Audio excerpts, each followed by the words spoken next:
E aí, tudo bem? Canal MCU Brasil e muita calma nessa hora. Isso aqui é uma teoria e não um vazamento, ok? Fique tranquilo, quando eu estrear a série de vídeos sobre o suposto vazamento de parte do roteiro de Vingadores 4, vai estar bem explícito no título e aí você decide se assiste ou não. Então hoje vamos teorizar sobre o snap de Thanos que acabou com metade do universo aleatoriamente e deixar de lado a teoria da joia da alma, de que todos estão presos dentro do mundo das almas, algo que para mim também seria um plot bem interessante para o quarto filme. Dessa vez, vamos adentrar no reino quântico de multiversos para entender por que o filme do Homem-Formiga e a Vespa pode ser muito relevante para Vingadores 4 e quais são os efeitos reais do estalar de dedos de Thanos ao final do filme. Esse é mais um vídeo com selo de qualidade raiz MCU Brasil, ou seja, eu quero que sua cabeça exploda a partir de agora. Vamos lá! Nesse vídeo, vamos levar em consideração apenas uma coisa em relação à joia da alma. Apenas Gamora está presa dentro dela. As outras almas morreram ou... Bem, daqui a pouco você vai entender o que pode ter acontecido. Mas antes, algo bem legal aconteceu semana passada. James Gunn revelou que começou a escrever Guardiões da Galáxia Volume 3, pois estamos perto de presenciar o nascimento de Adam Warlock, finalmente. E por incrível que pareça, Gamora pode ter ligação com isso. Eu explico num próximo vídeo. Falar do reino quântico da Marvel sem entrar na ciência da física quântica real fica bem complicado. Aliás, essa teoria tem tudo a ver com experimentos reais. Mas como o canal não é sobre física, apesar de eu gostar bastante do assunto, vou fazer um resumo só para você se situar. A física quântica estuda o mundo das partículas atômicas e subatômicas, e essas partículas não podem ser estudadas através da física clássica, pois não são influenciadas pelas mesmas leis, como a lei da gravidade, a lei da inércia, a ação e reação, entre outros. Mesmo que a teoria da física quântica esteja focada nos fenômenos microscópicos, estes são refletidos em todos os aspectos macroscópicos, uma vez que todas as coisas do universo são feitas a partir de moléculas, átomos e demais partículas subatômicas. Então, qual a grande polêmica e objeto de estudo em torno da física quântica? A polêmica está na condição de casualidade e incerteza desta ciência, onde já foi comprovado através de experimentos avançados a existência de duas situações diferentes, mas simultâneas para determinado corpo subatômico. E o exemplo mais clássico disso é o experimento da dupla fenda. Lembre-se, este aqui não é um canal de ciência e você encontra no YouTube vídeos completos e detalhados sobre esse experimento. Mas bem basicamente e resumidamente, só para você entender o conceito, imagine duas placas, uma na frente com duas fendas e uma atrás como se fosse uma parede. Na frente da primeira placa com as fendas temos um disparador. Vários elétrons são disparados através de uma fenda, enquanto a outra fenda está bloqueada.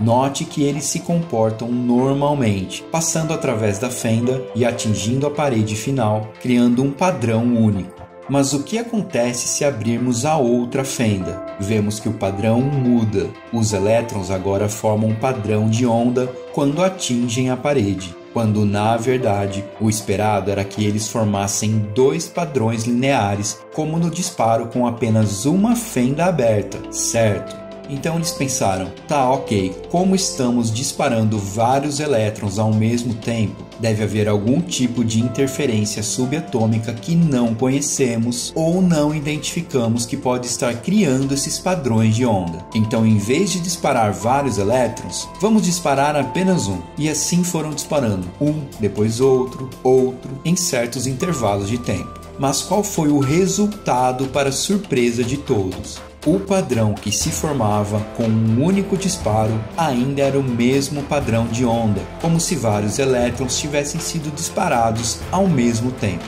Então se perguntaram por que um elétron sozinho age dessa forma. É como se o elétron agisse por conta própria, pois é como se ele estivesse interagindo com ele mesmo, se separando ao chegar perto das fendas e estando em vários lugares ao mesmo tempo quando chega na parede, formando assim o padrão de onda. Mas como ele consegue fazer isso? Para achar uma explicação, eles instalaram sensores apontados para as fendas, para comprovar que quando o elétron passa por uma delas, ele não interage consigo mesmo. Sensores instalados fizeram um disparo único novamente, depois outro, em certos intervalos de tempo. Resultado: os elétrons reagiram sem o padrão de ondas, que até então era o esperado, né? Mas aí eles desligaram os sensores e dispararam novamente. Resultado: eles se comportam como o padrão de ondas novamente. Agora para e pensa. Como um elétron sabe que o sensor está ligado ou desligado para ter esse comportamento tão diferente? A questão é, será que ele sabe? Através desse comportamento, dá a impressão de que ele tem consciência de que está sendo observado. Quando eu descobri isso, eu já meio que pirei. Agora imagine os cientistas. Por isso, físicos contemporâneos falam que as partículas podem ter um grau de consciência e que a realidade do mundo em que vivemos depende apenas de uma coisa: o observador. Um mundo em que a nossa consciência está necessariamente envolvida com as partículas ao nosso redor. E é justamente o observador que colapsa a função de onda pelo simples ato de observar.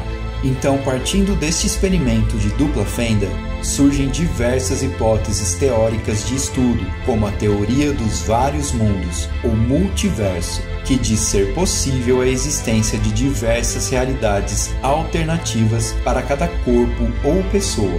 Isso nos leva a crer que a mente humana teria uma capacidade profunda de influenciar na disposição das micropartículas atômicas ao nosso redor, do modo como elas se comportam e como elas constroem a realidade de cada indivíduo. Para os cientistas que acreditam nesta ideia, as intenções das pessoas influenciam na construção da sua realidade. Nesse mundo da física quântica, você e as coisas ao seu redor só existem porque você está observando e interagindo com elas. Do contrário, as partículas subatômicas podem estar dançando Macarena atrás de você e você não está nem percebendo. E detalhe, tudo isso não é roteiro de quadrinhos, é ciência real. E se você está pensando que raios isso tem a ver com Guerra Infinita, guarda essa teoria e essa informação que no final do vídeo você vai entender aonde eu quero chegar. Fomos introduzidos ao reino quântico do MCU em Homem-Formiga, mas nos quadrinhos ele tem uma longa história e é mais conhecido como microverso. A ideia do microverso foi introduzida em 1943, onde o aclamado escritor de ficção científica Ray Cummings adaptou sua história de 1919 sobre um microverso, então descrito como um mundo dentro de um átomo, em uma história em quadrinhos de Capitão América chamada A Princesa no Átomo, onde Capitão América e Bucky acabam viajando para um mundo subatômico conhecido como um mita. Porém, o microverso apareceu com mais força em Quarteto Fantástico número 10, escrita por Stan Lee e Jack Kirby. Doutor Destino tentou matar o Quarteto Fantástico usando um raio que os reduziria a pó. Ele acidentalmente foi atingido pelo raio e aparentemente desapareceu. Só que estamos falando de Doutor Destino, e 6 números mais tarde ficamos sabendo que na verdade ele estava no microverso. Foi a partir daí que Stan Lee e Jack Kirby começaram a usar bastante esse universo, introduzindo até um novo vilão, Psycho Man. Nesta época, o nome microverso ainda não era o nome oficial. Eles usavam microgaláxias e micromundos como nomes oficiais. mas foi em 1979 que o nome foi realmente definido em uma nova série de quadrinhos da Marvel, que é a razão pela qual a Marvel Studios não pode usar o nome Microverso nos filmes. Em Micronautas número 1, de Bill Mantlo e Michael Golden, a Marvel fez uma revista em quadrinhos baseada na linha de brinquedos da Mego, que por sua vez se baseava na linha japonesa de brinquedos Microman, da tão famosa empresa Takara Tomy. A série de brinquedos era sobre rebeldes lutando contra o Barão Karza no microverso. A Marvel introduziu vários novos heróis neste microverso, incluindo o Comandante Han. Como Han e outros heróis eram invenções da Marvel, ela pôde continuar a usá-los mesmo depois de perderem a licença para fazer quadrinhos dos Micronautas, mas o nome Microverso não está sob os direitos da Marvel Comics. Então o nome Reino Quântico passou a ser o nome oficial desse universo quântico nos cinemas. Depois disso, o Microverso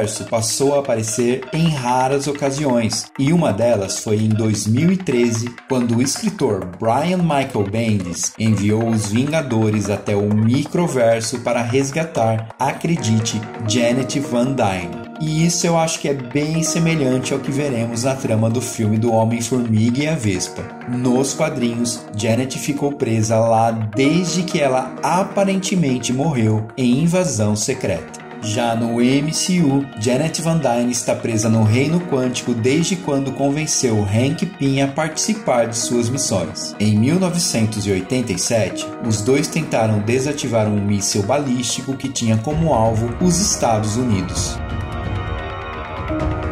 Para desativar o míssil, Hank Pym sabia que deveria se encolher ao nível molecular, mas com seu regulador danificado, Janet nem hesitou. Entrou no mundo subatômico, desarmou o míssil e sumiu para sempre. E como vimos no primeiro filme do Homem-Formiga, uma vez subatômico, a realidade e os conceitos de tempo e espaço tornam-se irrelevantes. É neste mundo que Janet Van Dyne está presa, e é aí que começamos a ligar os pontos. Afinal, como seria viver e principalmente sobreviver durante mais de 20 anos neste mundo onde tempo e espaço não importam? E o principal, qual realidade, qual mundo é possível viver lá dentro? É possível escolher e alternar entre mundos e realidades quando a gente bem entender? Qual o conhecimento e a experiência que Janet Van Dyne tem e que pode nos ajudar a entender tudo isso? Pelo trailer do filme, a vilã fantasma de Homem-Formiga e Vespa não é uma vilã qualquer. Nos quadrinhos, Fantasma era na verdade um vilão sem identidade que apareceu pela primeira vez nas aventuras do Homem de Ferro. No MCU, Fantasma é uma vilã que será vivida pela atriz Hannah John Kamen. Ao que tudo indica, ela tem conhecimento sobre a física quântica, tanto que foi capaz de roubar a tecnologia de Hank Pym e criar um traje que atravessa paredes. Bom, eu acho que a gente quase chegou no ponto que a gente queria. Pensando ao nível subatômico do elétron e como ele se comporta no experimento da dupla fenda, vimos que ele muda seu padrão em situações que está sendo observado ou não. Logo, a vilã fantasma não usa apenas a tecnologia das partículas Pym para encolhimento, mas também a mudança de padrão realístico e de mundo, ora interagindo com o que é material e ora simplesmente os ignorando. Para mim, Fantasma age como um elétron no experimento da dupla fenda, com a diferença de que ela está consciente da realidade do mundo que está alterando. Isso demonstra que Fantasma pode ser uma vilã formidável para o filme, tanto que Homem-Formiga e Vespa pode não ter chance nenhuma contra ela, a não ser que no final das contas, Janet Van Dyne mostre o caminho para isso. Ela pode ser a chave para que eles encontrem formas de derrotar Fantasma, uma vez que a vilã, por mais badass que seja, ainda seja novata nessa experiência. E se Janet tiver mesmo esse conhecimento amplo sobre as realidades e multiversos do mundo subatômico, podendo abrir portais dimensionais entre esses universos, a sua importância para Scott Lang em Vingadores 4 seria fundamental no papel que ele irá desempenhar no filme. E isso nos ajuda a entender um pouco mais sobre o estalar de dedos de Thanos ao final de Guerra Infinita. Achou que eu não iria falar do motivo principal do vídeo, né? Então saca só. A meta de Thanos: metade da população de todo o universo deixar de existir. Isso só seria possível com a combinação de todas as joias na manopla do infinito. E como vimos, ao estalar os dedos, aleatoriamente, alguns vão desaparecendo enquanto outros ficam. Vamos lembrar que na manopla estão a joia da realidade, a joia do espaço e a joia do tempo. Será que a gente tem um paradoxo aqui? O paradoxo de Thanos. E esse paradoxo de Thanos tem tudo a ver com a realidade e o mundo que Thanos acha ideal. Do ponto de vista de Thanos, como observador, a superpopulação universal está destruindo todos os recursos naturais e no futuro será responsável por ela mesma acabar com todas as formas de vida. E este é o Thanos observador que vê o universo desta maneira. Mas, como vimos na experiência da dupla fenda, a física quântica nos ensina que uma realidade e um mundo só existe quando é observado. Em outra ocasião, ela se comporta de uma maneira totalmente inesperada. Então, o paradoxo de Thanos é: como observador e portador da manopla, seu desejo foi conquistado. Metade do universo deixou de existir na realidade e no universo que ele mesmo está. Mas sua contradição é que, através da joia da realidade, da joia do espaço e da joia do tempo, os heróis e parte do universo podem ter sido transportados para diferentes eras, diferentes universos e diferentes realidades. E o mais legal desse paradoxo é que nem o próprio Thanos faz ideia de que essa possibilidade possa existir.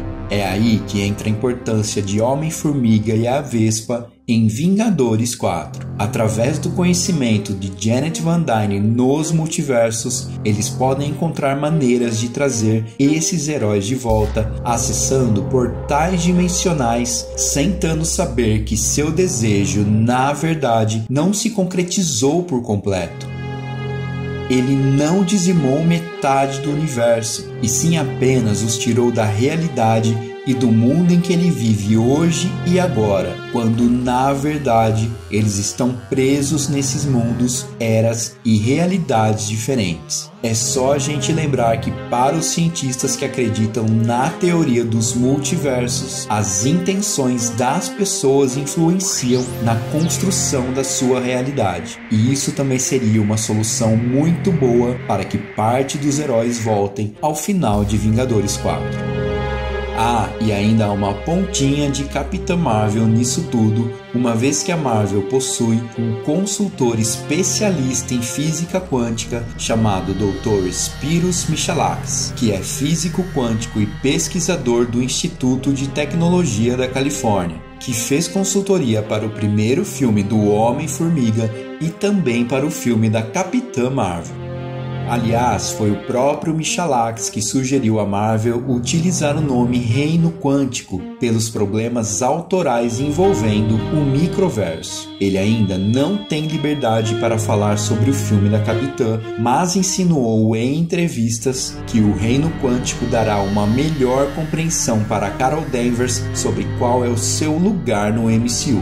Abre aspas. Isso é emocionante para o futuro. Existem diversas maneiras de algumas dessas ideias aparecerem na tela em alguns anos. Não apenas para o Homem-Formiga, mas também para a Capitã Marvel e todo o universo cinematográfico da Marvel. Não se trata de dar legitimidade científica aos filmes, porque estamos falando de coisas insanas até mesmo para nós que somos físicos. Tudo ainda é estranho, até para nós. Então o foco é ter um público interessado em ciência e nas descobertas através dela. Bom, é isso. Como você viu, o universo cinematográfico da Marvel não é só entretenimento. Esse vídeo realmente deu trabalho. Foram 2 semanas entre pesquisas e a única coisa que eu espero é que vocês tenham gostado. Compartilhem nas redes sociais e espalhem a teoria, que eu volto em breve aqui no MCU Brasil, o seu canal do universo cinematográfico da Marvel no YouTube. Valeu, um abraço, até mais!